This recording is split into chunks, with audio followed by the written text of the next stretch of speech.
Hey fans, it's been a long time since I've made a video. Tonight we are making hot sauce. And what we got here is this year I have a ton of peppers. Not as many as I should have because it was hotter than Hades here in July.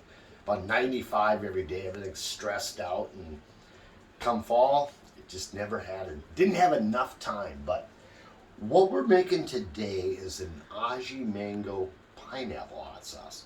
And an Aji Mango is, I'd say, sweet to mild. Kind of tastes fruity like a mango, actually. Very prolific. Mine kind of petered out during the last of the season. My Uncle Brad was able to harvest a ton of them. So what I did is just put Aji Mango peppers and garlic.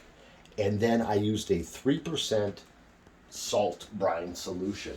And it's around 3 tablespoons for a quart jar, or it kind of, I don't want to say from memory, I think it was something like 32 grams. But what's neat is what I'm using here is, it's like a fermentation lock. So it lets all the carbon dioxide out of this. Otherwise, if you're doing this with like a regular mason jar lid, you gotta, every day at least loosen it up. Otherwise, the thing could potentially explode.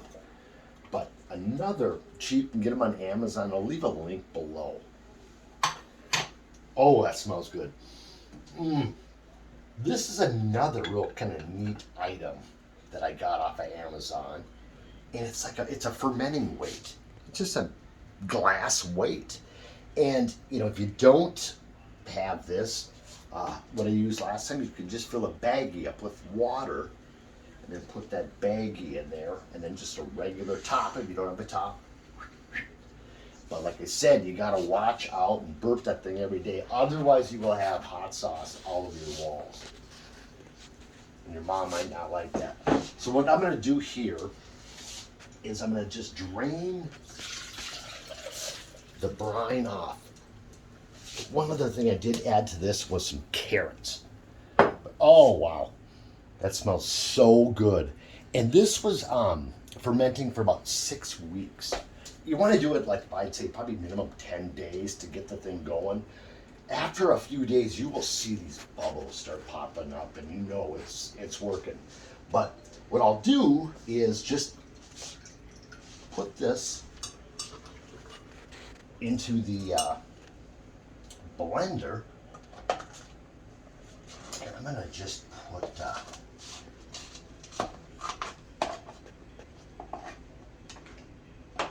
put some watermelon. Not watermelon. I have actually never heard of anybody adding watermelon, but that could be some pineapple. So what we'll do, then we'll put a little bit of the brine back in, just for the liquid. And this is kind of you just kind of got to go with, go a little bit. I'm going to put a little bit distilled vinegar. Should have looked more, a little more careful and make sure that wasn't bleach. But now we're just going to grind.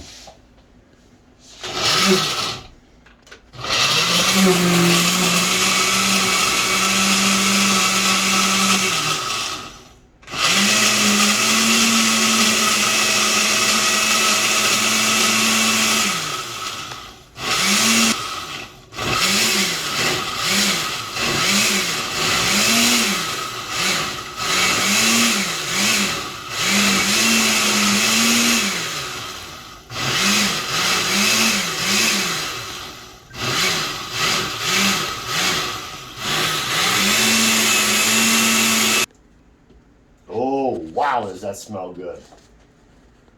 So then what you do, you know what? I'm going to put the rest of this brine back in there.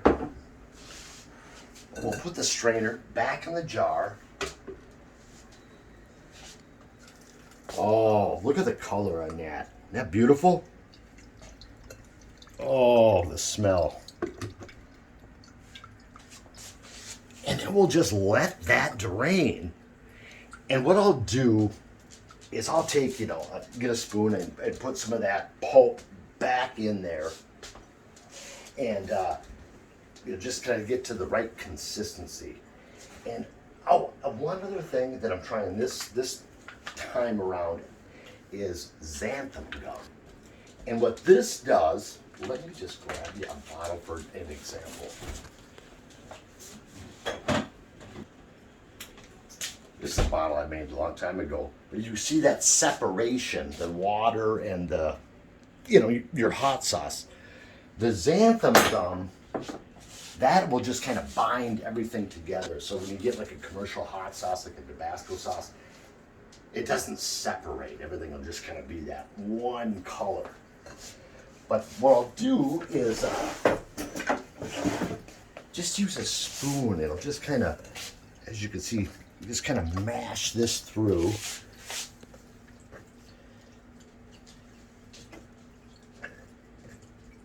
And it takes a while to get all that stuff out.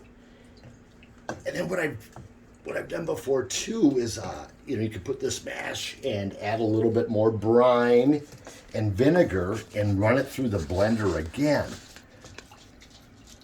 And one thing I do too is this does not go to waste. I take this pulp, throw it in plastic bags, and then throw it in the freezer. And then I'll put this on my food dehydrate on the trays. And God, I forget about I think 140 degrees for I think it's about 8 hours, and then it turns into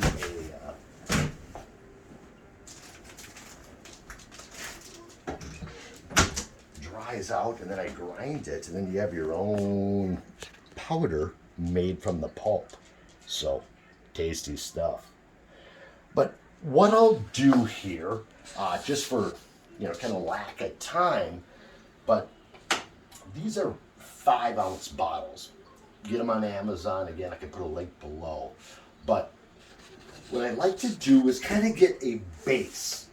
I'll do a base, in one bottle. And then I have a friend, Tara, who loves really hot stuff. So what we're going to do is we're going to add some Fatalis back in the blender and get some real hot. Because these are, these will grow hair on your chest. So that way we can get, a few different bottles. I think we can get probably 3 5-ounce bottles out of this quart jar here. So, but that's kind of, the hot sauce in a nutshell. And again, I'll test this, see how it is. And, if it needs a little bit more pineapple, we'll throw some pineapple in there. But you could use mango, or, you don't have to use any fruit. But, peach. Peaches are excellent. I did use those last time. Lots of juice, that natural juice. And it kind of gives you more hot sauce when you use the fruit. I do not ferment, put the fruit in the ferment. Just garlic, carrots, and like I said, the peppers. But that's really about it. As you can see, it's got a nice color to it. And, I'm going to, we got a whole lot. Let's give this a little,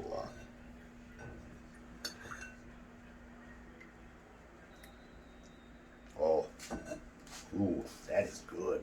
It's got some bite to it, though. Oh, yes. Ooh, I might only need one of those Vitalis on that. I thought, I'm kind of a wimp.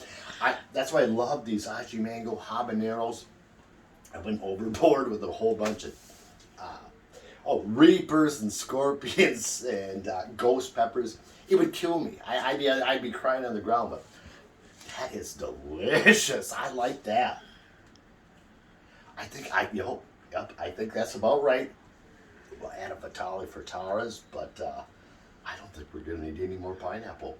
But hey, leave comments below. Maybe a recipe that you've tried really well. I'm going to make another one next week with habaneros, and I haven't thought what else we'll add to it. But hey, please subscribe and make it a great day.